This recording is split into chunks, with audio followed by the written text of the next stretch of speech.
नमस्कार, मैं मोहम्मद आफ्ताब हुसैन, शिक्षा सहायक श्री कृष्ण विज्ञान केंद्र पटना। आज विश्व ओजोन दिवस के इस खास मौके पर आप सभी का तहे दिल से हार्दिक स्वागत करता हूं। आज हम अपने इस साइंस सोनोस्फीयर की फैसिलिटी के द्वारा आपसे पृथ्वी के वायुमंडल के बारे में एवं खासकर ओजोन के बारे में कुछ तथ्यों पर चर्चा करेंगे और समझेंगे इस पूरी प्रणाली को। आप जैसा कि स्लाइड में देख सकते हैं, हमारी पृथ्वी के ऊपर एक लेयर बनी हुई है जो कि विभिन्न प्रकार के गैसों, जलवाष्प एवं धूल कणों से मिलकर बनी है एवं इसमें विभिन्न प्रकार के गैस पाए जाते हैं। तो आइए हम इसके पूरे प्रणाली को समझते हैं और इसमें किस प्रकार के गैस मिले हैं और वो गैसें कौन कौन सी हैं वो एक बार समझ लेते हैं। तो आप जैसा कि अभी देख पा रहे होंगे, जैसा कि मैंने आपको कहा कि हमारे पृथ्वी के ऊपर एक आवरण बनी हुई है विभिन्न प्रकार के गैसों से मिलकर। अगर हम कॉम्पोजिशन को समझने की कोशिश करें तो आप या हम सभी यह जानते हैं कि इसमें सबसे ज़्यादा जो गैस पाई जाती है वो है नाइट्रोजन गैस, इसके बाद ऑक्सीजन पाई जाती है, उसके बाद आर्गन, कार्बन डाइऑक्साइड गैस एवं ओजोन जो हमारा आज का मुख्य विषय है वो बहुत ही कम मात्रा में पाया जाता है। आपको जानकर यह हैरानी होगी कि पूरे पृथ्वी के वायुमंडल में जो हमारी ओजोन गैस की मात्रा है वो है करीबन 0.00006%। आपको शायद हैरानी हो रही होगी सुनकर, लेकिन हाँ, इतनी कम मात्रा में ये ओजोन गैस पाई जाती है और फिर भी ये पूरे पृथ्वी के ऊपर एक आवरण बनाए हुए हैं जो सूर्य से आने वाली पराबैंगनी किरणों यानी अल्ट्रावायलेट रेडिएशन को रोकती हैं और उसको फिल्टर करके हम तक पहुंचने देती हैं, जिससे हमारे बहुत सारी जो हमारी समस्याएं हो सकती थी वो नहीं होती हैं। तो हमने यह समझा कि किस प्रकार ओजोन गैस एक सुरक्षा कवच के रूप में हमें बचा रही है सूर्य की किरणों से। जैसे जैसे हम पृथ्वी की सतह से ऊंचाई की तरफ बढ़ते जाते हैं तो लगभग 120 किलोमीटर की ऊंचाई तक ऑक्सीजन गैस की मात्रा शून्य की तरफ बढ़ जाती है, यानी लगभग शून्य हो जाती है। और इसी प्रकार 90 किलोमीटर की ऊंचाई तक कार्बन डाइऑक्साइड गैस की मात्रा भी शून्य हो जाती है। अब मैं यहाँ पर आपको एक महत्वपूर्ण तथ्य बता दूँ कि हमारी वायु रंगहीन एवं गंधहीन होती है और जब यह पवन की तरह चलती है तब हम इसे महसूस कर पाते हैं। अब हम आते हैं आज के विषय पर यानी ओजोन पर, जो हमारे वायुमंडल का दूसरा महत्वपूर्ण घटक है और पृथ्वी की सतह से लगभग 10 से 50 किलोमीटर की ऊंचाई तक ही पाया जाता है। आप लोगों ने विभिन्न विज्ञापनों में यानी एडवर्टाइजमेंट में यह देखा होगा कि किसी सनस्क्रीन प्रोडक्ट की बात होती है कि इस प्रोडक्ट को लगाने से आपकी त्वचा पर सनबर्न नहीं होते। यहाँ पर मैं आपको यह याद दिलाना चाहता हूँ कि हमारी धरती एक प्राकृतिक सनस्क्रीन है की तरह ही कार्य करती है, जो ओजोन के रूप में सूर्य से आने वाली पराबैंगनी किरणों को फिल्टर कर हम तक नहीं पहुँचने देती। अब आइए समझते हैं कि ओजोन हमारे लिए इतना आवश्यक क्यों है और हमें इसकी आखिर क्या ज़रूरत है।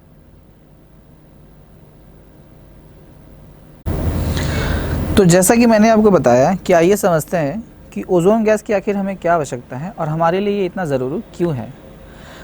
अब इसको समझने के लिए हम अपने नेक्स्ट स्लाइड में चलते हैं। यहाँ पर आपको सूर्य का एक मॉडल अभी दिखाई देगा और आप सभी जानते हैं सूर्य से न्यूक्लियर फ्यूजन के द्वारा यानी नाभिकीय संलयन के द्वारा बहुत ज़्यादा मात्रा में ऊर्जा निकलती है, चाहे वो प्रकाश के रूप में हो या ऊष्मा के रूप में। और इस प्रकार की जो रेडिएशन हमारे पृथ्वी तक पहुंचती है उसी को ओजोन फिल्टर करके हम तक नहीं पहुंचने देती और उससे हमें बचाती है। तो इस आवश्यकता को यानी ओजोन की हमारी जो वायुमंडल में आवश्यकता है उसे समझने के लिए आगे नेक्स्ट स्लाइड में बढ़ते हैं और कुछ तथ्य आपके समक्ष रखते हैं। अभी आप इस स्लाइड में देख पा रहे हैं हमारी पृथ्वी का एक पूरा रूप यहाँ आपके समक्ष रखा गया है, किस प्रकार ये दिखाई देती है। और यहाँ पे आप देख पा रहे होंगे कुछ कार्टून की आपको कुछ इमेजेस दिखाई दे रही होंगी। ये यहाँ पर बता रही हैं कि किस प्रकार सूर्य की जो रेडिएशन है वो हमें तकलीफ़ पहुंचाती है, बहुत ज़्यादा गर्म हमें लगती है। और यहाँ पे आप एक आंकड़ा देख पा रहे होंगे, यूवी इंडेक्स के रूप में आपके समक्ष यहाँ दिखाया गया है, जिसमें विभिन्न प्रकार के रंग हैं और उनके नीचे एक नंबर लिखा गया है। एक रिसर्च वर्क जिसके बारे में मैं आपके समक्ष यहाँ तथ्य रखना चाहूँगा, एक बहुत इंपॉर्टेंट रिसर्च हुआ था जिसे नासा के 2 वैज्ञानिकों ने कंडक्ट किया था, यानी उन्होंने ही इस शोध को किया था। उनके नाम थे पॉल न्यूमैन एवं ल्यूक ओमान। उन्होंने सुपर कंप्यूटर की मदद से पृथ्वी के वायुमंडल का एक वास्तविक मॉडल बनाया और उसमें सभी तरह के प्राकृतिक हलचल जैसे हवा का संचरण, तापमान का विभेदीकरण, सूर्य की ऊष्मा का संचरण आदि दिया। इसके बाद इन दोनों शोधकर्ताओं ने ओजोन को नष्ट करने वाले रसायनों को 3% प्रति वर्ष की दर से इसमें मिलाया और यह मिलाना तब शुरू किया जब वायुमंडलीय दशाएं वर्ष 1970 की थीं। इसी सिमुलेशन की मदद से उन्होंने यह देखा कि वर्ष 2020 तक पृथ्वी के कुल ओजोन लेयर का करीबन 17% समाप्त हो गया है।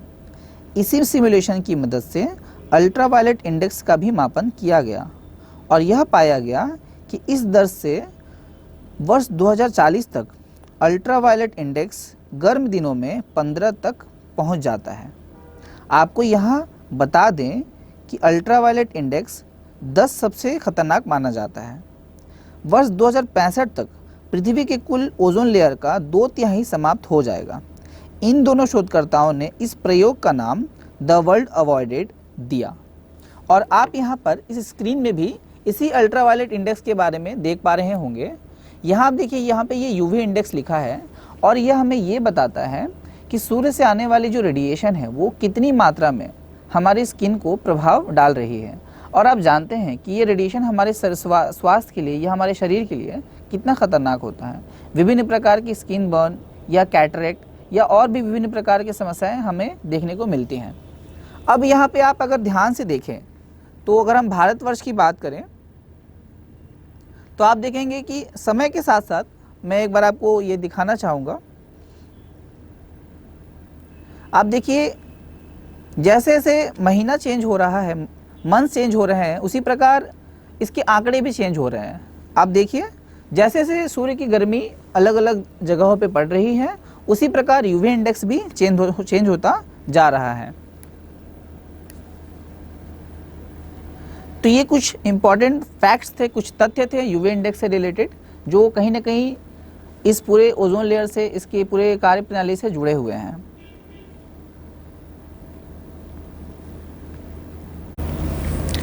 आइए अब हम आपको यह बताते हैं कि वह कौन सा रसायन है जो कहीं ना कहीं ओजोन के परत के लिए बहुत ही खतरनाक है और उसे बहुत समय से क्षति पहुंचाते आ रहे हैं। इसके लिए हम नेक्स्ट स्लाइड में जाएंगे। वैसे तो बहुत सारे नाम हैं, बहुत सारे रसायन हैं जिसके बारे में आप लोगों ने कहीं ना कहीं सुना होगा। उसमें मुख्यतः कुछ हैं जैसे क्लोरोफ्लोरोकार्बन्स, कार्बन टेट्राक्लोराइड, हेलोन्स या मिथाइल क्लोरोफॉर्म। अभी एक और नाम बहुत ज़्यादा विख्यात है, आप लोगों ने बहुत बार सुना भी होगा, हाइड्रोफ्लोरोकार्बन्स। ये कुछ ऐसे तत्व हैं जो कहीं ना कहीं ओजोन की परत को बहुत ज़्यादा मात्रा में क्षति पहुंचाते आ रहे हैं। तो अब हम इस स्लाइड में थोड़ा देख लेते हैं कि हमारे लिए क्या कुछ है। सबसे पहले आप यहाँ देखिए, मैं आपको इस लेज़र पॉइंटर की मदद से दिखाने की कोशिश करता हूँ। यहाँ पर ओजोन का कॉन्सेंट्रेशन बताया गया है विभिन्न प्रकार के क्षेत्रों में और यहाँ कुछ यूनिट्स दी गई हैं, 100, 220, 300, 400 एंड 500। और आप यहाँ अगर ध्यान से देखें तो ये डॉप्सन यूनिट्स में लिखी गई हैं। इसके बारे में भी हम आपको बताएंगे, लेकिन सबसे पहले बात करते हैं CFC की, यानी क्लोरोफ्लोरोकार्बन्स की। CFC में मौजूद क्लोरीन ओजोन मॉलिक्यूल से रिएक्ट करके, यानी प्रतिक्रिया करके उसे ऑक्सीजन मॉलिक्यूल में तोड़ देता है और इस प्रक्रिया में क्लोरीन का स्वतः निर्माण भी होता है जिसे हम क्लोरीन मोनोऑक्साइड कहते हैं। इसलिए एक क्लोरीन एटम हजारों ओजोन मॉलिक्यूल्स को तोड़ने का काम करता है और क्योंकि क्लोरोफ्लोरोकार्बन्स का क्षय वायुमंडल में बहुत धीमी गति से होता है, इसलिए थोड़ी मात्रा में क्लोरोफ्लोरोकार्बन्स दशकों तक ओजोन परत का क्षय करता है। इस प्रक्रिया का जो बाई प्रोडक्ट होता है वह है ओजोन होल। इसका अर्थ यह नहीं है कि वास्तविक रूप में छिद्र का निर्माण हो गया है, बल्कि काफ़ी अधिक मात्रा में ओजोन जैसे संसाधन का क्षय उस जगह पे, उस क्षेत्र में हो जाता है।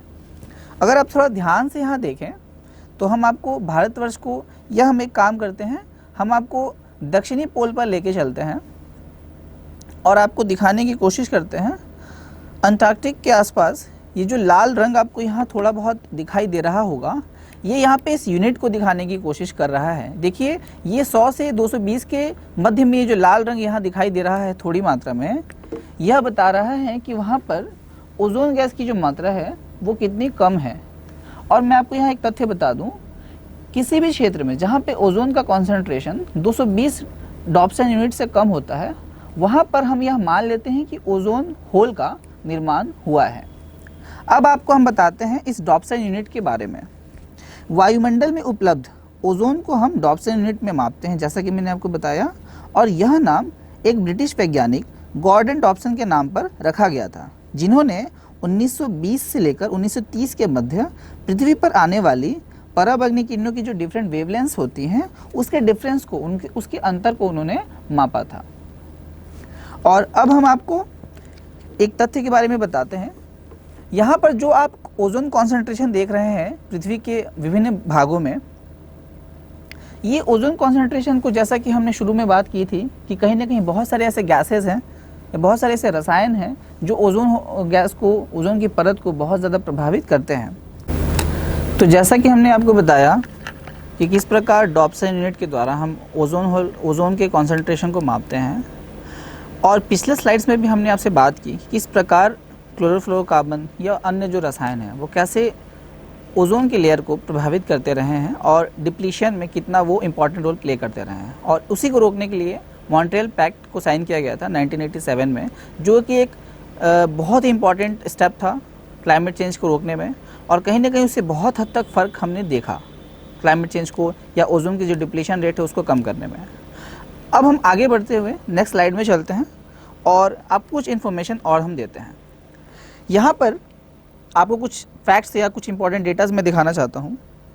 आप यहाँ पे लाइट ऑफ कर सकते हैं।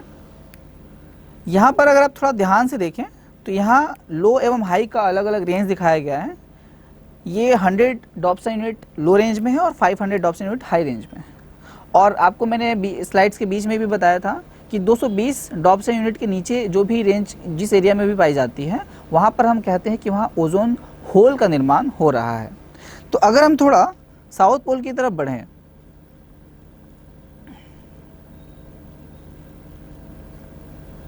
यहाँ पर मैं आपको थोड़ा दिखाना चाहूँगा। आप देखिए समय के साथ साथ जो अंटार्कटिका यानी कि जो साउथ पोल के आसपास आपको ये रेंज दिखाई दे रहे होंगे, और आप यहाँ से समझ पाएंगे कि जो 100 डॉप्सन यूनिट के आसपास का जो ये कलर है इसके साथ मैच कर जा रहा था, और ये बता रहा था कि वहाँ पर कभी ना कभी ओजोन होल का निर्माण हुआ है, जैसा कि आपने यहाँ स्लाइड्स में भी देखा। और एक तथ्य जो मुझे बड़ा ही उत्सुकतापूर्ण लगता है, जो मैं आपके साथ बांटना चाहूँगा। आप प्लीज़ स्लाइड ऑन कर दें। मैं आपको यहाँ कुछ इंपॉर्टेंट फैक्ट्स, एक और तथ्य बांटना चाहूँगा आपके साथ। जैसा कि हमारे शरीर में कोलेस्ट्रॉल भी पाए जाते हैं, सभी जानते हैं आप लोग, और उसे हम दो कैटेगरी में बांटते हैं, एक गुड कोलेस्ट्रॉल और एक बैड कोलेस्ट्रॉल। इसी प्रकार ओजोन को भी हम इन दो कैटेगरी में बांटते हैं। तो बैड ओजोन हम किसे कहते हैं? आपने देखा होगा कि विभिन्न प्रकार के जो ईंधन होते हैं या वन होते हैं या जो खेत होते हैं जो कहीं ना कहीं जल जाते हैं, अगर वो ठीक तरीके से नहीं जलते हैं तो उनसे जो गैसेस निकलती हैं वो कहीं ना कहीं एक बैड ओजोन के रूप में ही काम करती हैं और कहीं ना कहीं हमारे वातावरण को बहुत ज़्यादा नुकसान पहुंचाती हैं। तो उस तरीके के गैसेस को हम एक बैड ओजोन के कैटेगरी में रखते हैं। और आपने देखा होगा कि हम बोलचाल की भाषा में उसे आजकल स्मॉग के नाम से भी जानते हैं। और गुड ओजोन हम उसे कहते हैं जो कहीं ना कहीं 10 से 50 किलोमीटर की पृथ्वी के ऑल्टीट्यूड में पाया जाता है और स्ट्रेटोस्फीयर के आसपास वो पाई जाती है, और कहीं ना कहीं वो सोलर रेडिएशन को रोकने में काफ़ी हद तक सफल रहते हैं और हम तक बहुत ज़्यादा रेडिएशन नहीं पहुंचने देते हैं। तो इस पूरे स्लाइड्स के द्वारा, इस पूरे प्रोग्राम के द्वारा हमारी जो कोशिश रही आप तक पहुंचाने की, वो यही कि किस प्रकार ओजोन जो गैस है, जो एक लेयर है, वो हमारे सुरक्षा के लिए कितना महत्वपूर्ण है, और अगर ओजोन लेयर ना होता तो शायद हमारा जो जीवन है वो शायद संभव नहीं हो पाता। और हमें आने वाले समय में कम से कम ऐसे रसायनों के उपयोग करना है जिससे हमारे ओजोन होल को बहुत ज़्यादा नुकसान ना पहुँचे, हमारे लेयर को बहुत ज़्यादा नुकसान ना पहुँचे, और कम से कम ओजोन होल्स का निर्माण हो सके। इसी उम्मीद के साथ मैं यहाँ पर ये प्रोग्राम समाप्त करना चाहूँगा। आशा करता हूँ ये सभी तथ्य मैं आप तक अच्छे से पहुंचा पाया हूँगा। आप सभी का बहुत बहुत धन्यवाद। नमस्कार।